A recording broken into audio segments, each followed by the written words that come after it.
This is Jerry Tillery, the newest defensive tackle acquisition. Tillery is 99 with the Vikings. So it's a compilation of his Chargers, Raiders, and his Vikings. So 99 with the Vikings.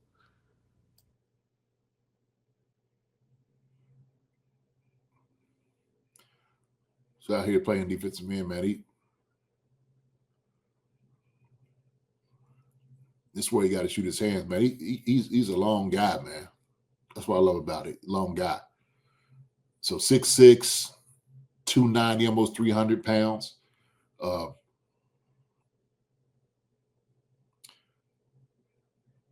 at, man. He got some athletic ability. He's got some real athletic ability.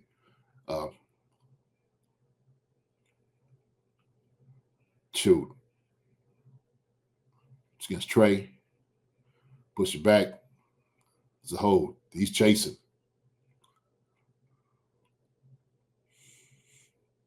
That's a good rep right there. It's good rep. Good rep. We know against a good guard. One of the highest paid guards in the league now. Yeah. I do too, Demetrio. His versatility, man, inside and out. He could do it. He's got the body type, man, to put him anywhere.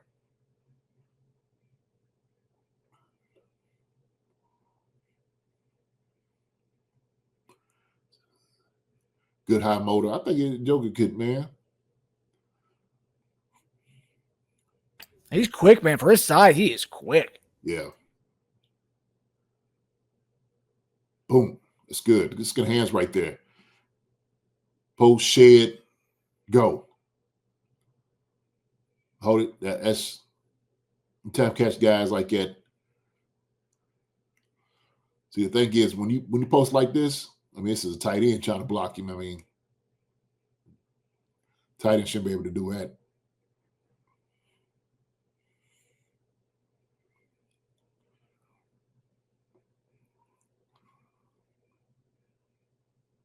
Read and react. Kareem said, I hated the idea of drafting Tillery. Love the idea of signing him. Two, more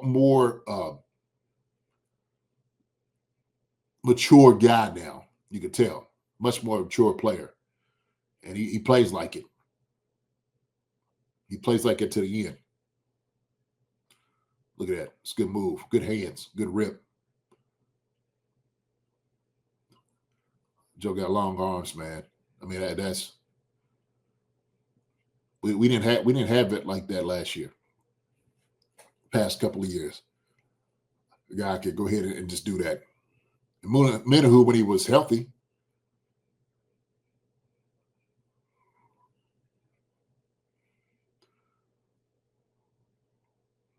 same thing, 5.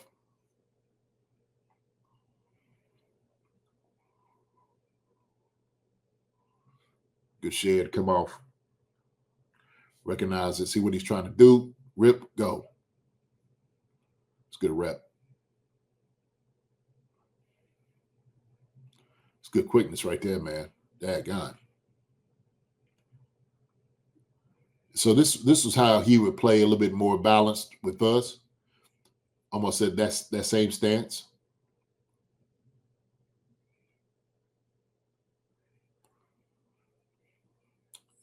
Now he came all around the off the tackle and made the play.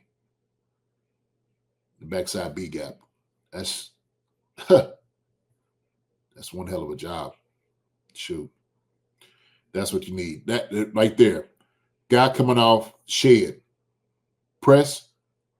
Boom. And right there in the middle. Press. Come off. Make the play. That's all you ask for a defensive tackle to do. All day. You know, I was telling you as far as like when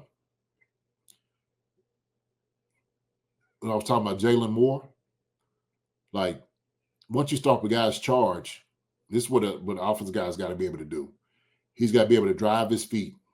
Well, Tillery got his arms on him. He couldn't drive his feet. Long arm, boom, right there. Press, it's over. That's perfect. I'll put that on like that's so technical on how you do things on a defensive line.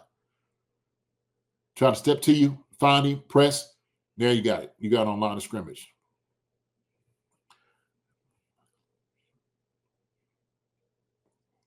I mean, damn. One-on-ones, jeez. Textbook. You got Trey on the same move, didn't he? Same move. Quick hands. He got his hands are incredible. Yeah, he's got really quick hands. Yeah, really, it's really apparent when you watch his highlights. Well, it shows. We talk about having a game plan when you go in, how you're going to attack a guy. He immediately knows what he's going to do on his play. So,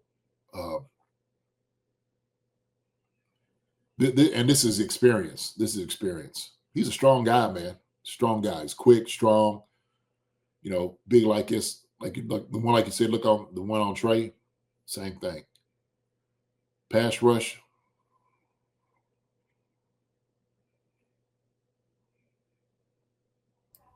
He's on the one generating pass rush on him. Relentless too, man. It wasn't stopping. Yeah. And I believe they just got him.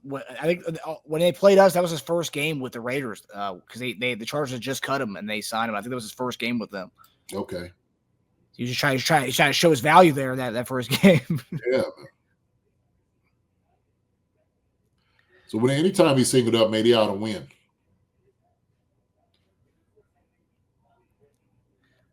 That's against a good tackle right there too in this play. That's against Bowles, isn't it? Yeah. Press, make the play. Tight end, yeah, tight end should never have a chance on you. Holding, got the flag. Yeah, he's well, does it make you kind of wonder, like, why hasn't he stuck with the team? I mean, like, because we watch these players, like, man, he's really good. Like, why hasn't he stuck on a team? I mean, he's talented as heck. He's got fast hands. I mean, he's relentless. All the time. When you sit there, you watch plays. Everybody brings up the best plays the guy shows and what he does. I try to look at. I want to see your worst plays. I want to see when you are. I want to see how you play when you're tired. I want to see when you play against better competition. I want to see how you. That's a hell of a play right there. Is a guy like that consistent? And I think, man, because of his length and his size, he's definitely going to be a problem, especially against guards like this. I mean, he should be able to eat guards' lunch, and that's what they talk about. It's like some of the versatility. He got some knee bend to get around the corner. Man, it's a hell of a job. It's a hell of a job. So they press his tackles like they're receivers. Yeah. Yeah, especially those guards. Definitely presses them. There was a reel that I saw that someone put together of a lot of like penalties from Tillery. Apparently, he's a dirty player. Is what I saw from certain fans. They put together a montage of his dirty hits that he has had over the years. Now, I will say this though, JD. I'm not condoning dirtiness. However, you kind of want some element of meanness on the defense, especially your D line. And I'm not saying be dirty. I don't like players who are dirty, but I kind of want an element of that for my guys in the trenches. Listen, I don't want a defensive tackle to smile until after he gets the football. That's it. Or you get a sack. Other than that, go have your fun. And I'm sure probably some of those might have been where he was just like he's relentless. Like he's just trying to go get the football. That's what he knows. He knows, like, I'm going 100 miles an hour. A guy like this, if you practice against, you're going to hate practice against this guy. That's why he's going to be a problem. And so, yeah, you do need a little bit some guys that's going to mix it up on the defensive line. You have to. Yeah, hey, man, throw a flag on him. That's okay. You keep coming. As long as the penalty in itself has to be something based off your effort. If you're sitting over here and you're close to getting a guy and you happen to get there a second too late, fine. But if these penalties are coming where it's like a second or 2 seconds late, that's an issue. That's an issue.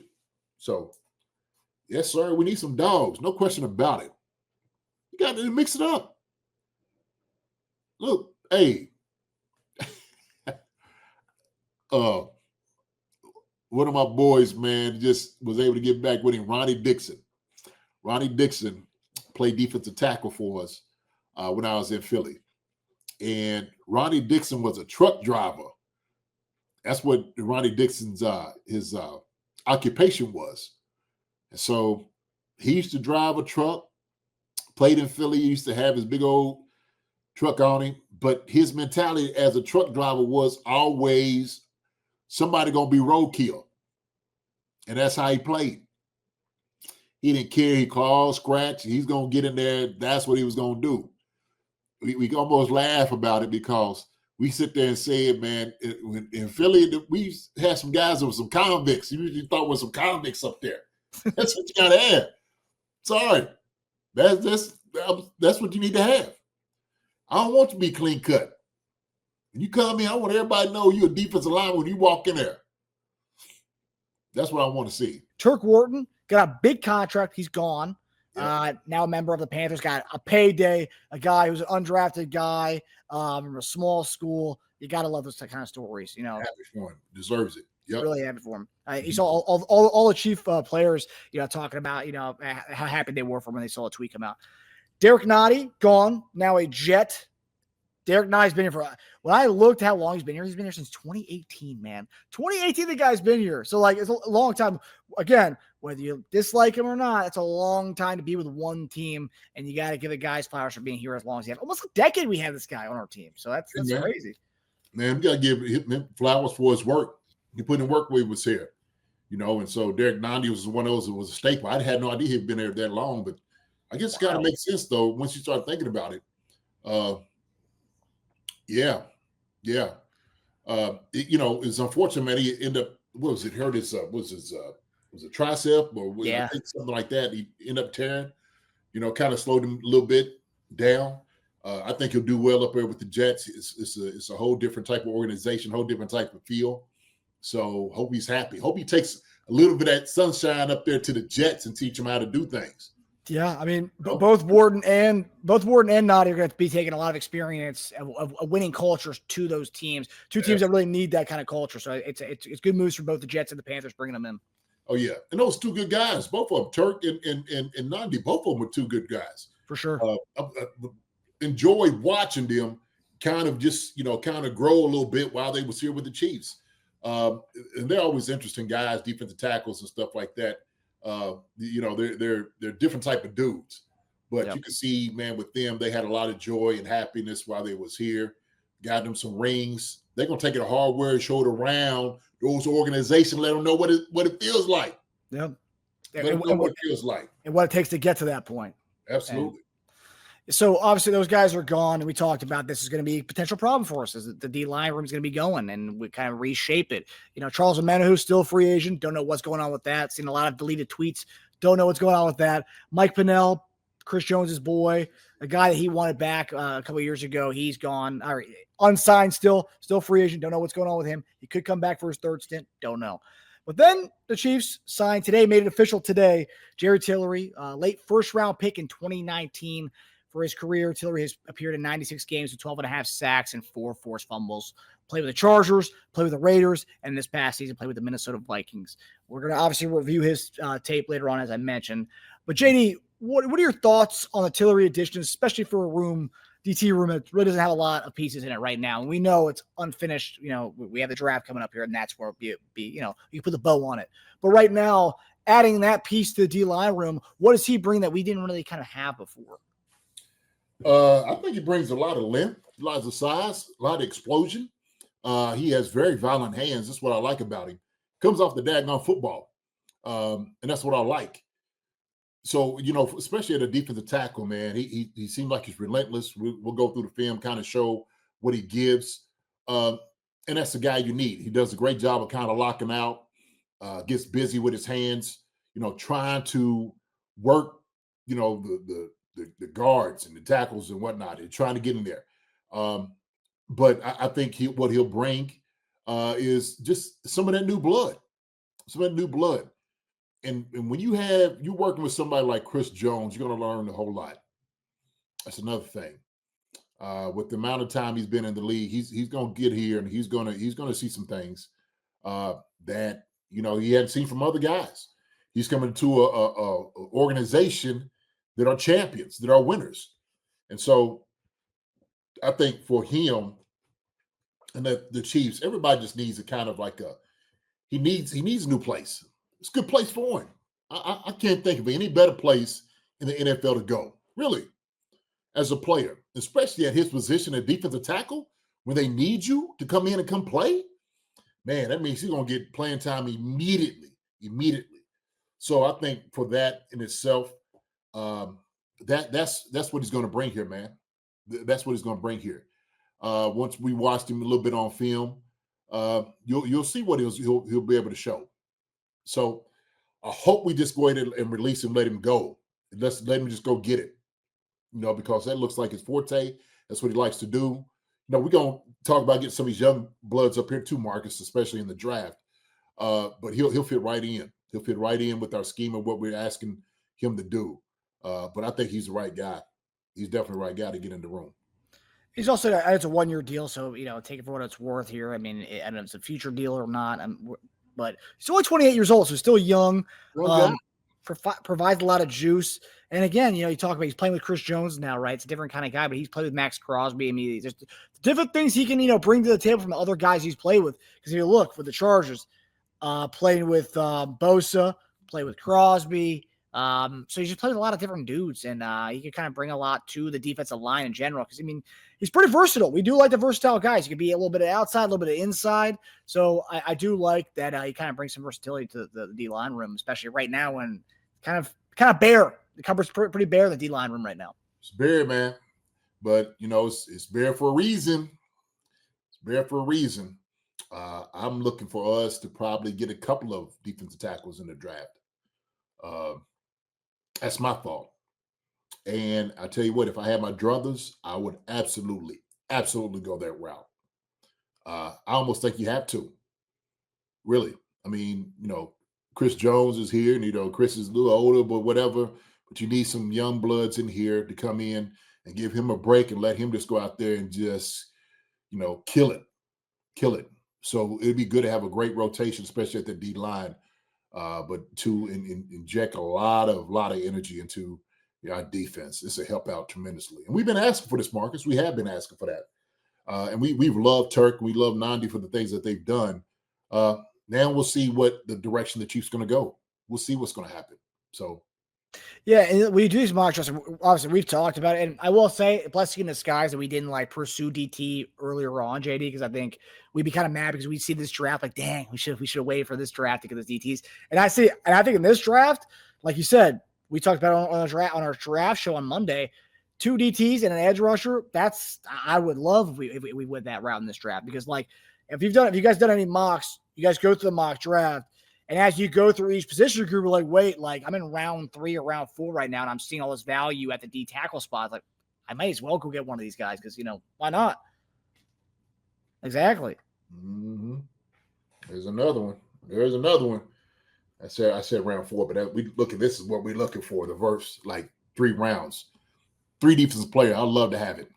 If we don't go for this guy and he's not there, right? This is the contingency player. Now, here we go. Okay, pass rushers and stuffers. That's what we talked about, okay? We're talking about getting after the quarterback here, folks, is what this is. Getting after the quarterback. So I agree with you 1,000%. I think you need to do that. Why not? Look, I look at it like this. Teams have been doing everything possible to bring people in to stop Patrick Mahomes. The Broncos start getting their pass rush together.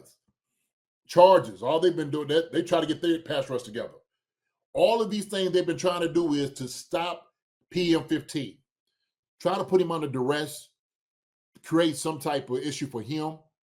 Then, we'll see how everything falls. We seen it in the Super Bowl. We got to keep going back to that. Pass rush was deadly. Through our timing off, through the coaches, pass calling, all of that was play calling was off based off of it. Same thing up there in Buffalo. Buffalo started getting the pass rush, all these different ones. Why? Because they needed to stop PM15. So for me, Marcus, this is us giving everybody their own medicine. Let us go get us a couple of guys. How about it? Add on to the room what we got. All right? Go get us a couple of dogs and let them go hunt. Go eat. What do you say? Yeah, people want a youth movement, and we did the youth movement a couple of years ago in the secondary. It seems like now it's time for the youth movement in the D line, and that's what, not really bringing in that many D linemen. And we decided just before the show, Marlon Tupelotu, the dude, the 6th round from the Eagles, who was on our roster last year. Yeah, last year, yeah. I mean, depth piece, but that's, again, I mean, we both feel the same way, and V changed it at the combine, that they love what they see in the trenches in this draft on the D line. And when you're not signing a lot of guys, when you're letting a lot of D linemen go, you're not really bringing back the ones that match that. Mm-hmm. That means they're gonna have fun with this draft, and especially when you need a lot of D tackles, D ends, specifically D tackles. I mean, we're gonna come away with 2 in this draft. I don't know how it's gonna be, what round it's gonna be, but we are gonna come away with at least 2 in this draft, and I'm so excited for it. At least 2. At least. If we don't, man, I'll be highly disappointed. Yes, highly disappointed. Like, what the heck are we doing?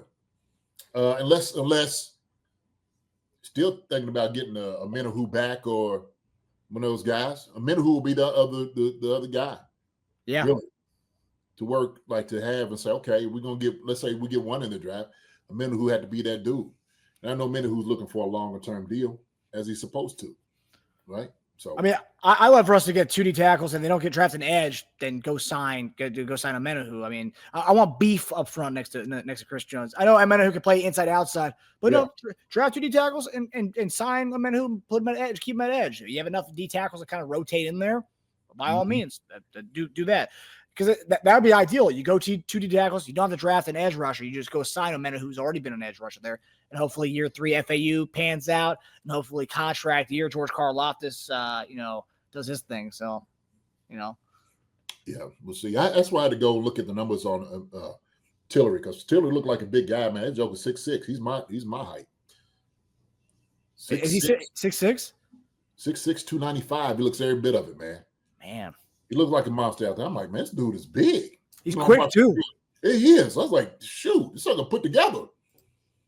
So, yeah, that's a good sign for us. I was happy. Like, I obviously, nostalgic-wise, we talked about the McCall Hardman stuff, but, like, nostalgia-wise, Nnadi's been on the team for a long time.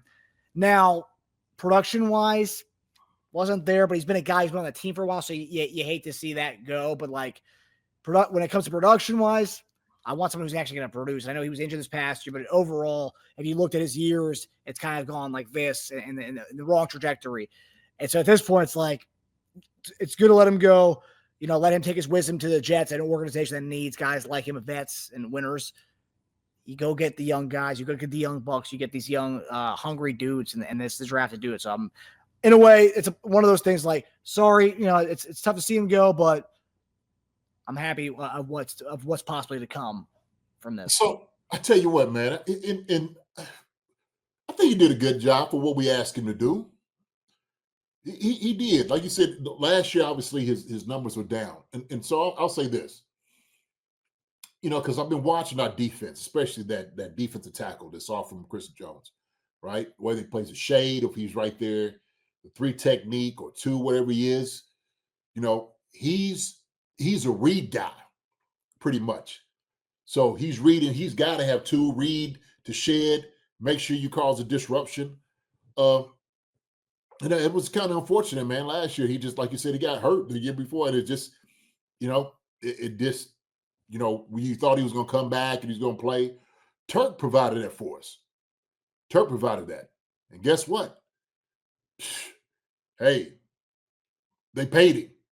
They paid him for their performance. That's what it takes, Marcus. This is a performance-based business, pure and simple.